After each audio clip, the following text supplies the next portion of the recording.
परम प्रेमय श्री श्री ठाकुर अनुकूल चंद्र श्रीमुख निसृत पवित्र नारी नीति ग्रंथ पाठ मोर कथा गुड़िक जदि तुमर केवल कथा और चिंतार खोराक मात्र हुए करवा आचरण भितर दे से गुड़िक जदि वास्तव में फुटे तोली न पार तेबे पाइबा जे तुमर तम साच्छन्न रहीजा किंतु अति निश्चय तुमर मु स्वरित नारीत्व पुरुषर उद्दीप्ति नारी जेते ही ताहार वैशिष्ट्य मुक्त हेब पुरुष ठारे से संघात संक्रामित होई पुरुषत्व को सेते ही उद्दाम और उन्नत करी तोलिब आउ पुरुषर पुरुषत्व जेते ही अनाबिल उन्नत हेब नारी ठारे ताहा संक्रामित होई ताहार वैशिष्ट्य को सार्थक करी तोलिब प्रकृति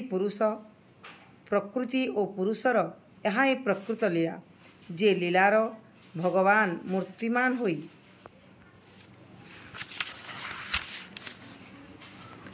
तांकर प्रकृति रे अधिष्ठित थांती जदि भोग करने को चाह सार्थक होगा चाह वैशिष्ट्य को लांछित कर नहीं उन्नत कर। वाणी संख्या 38। जय गुरु।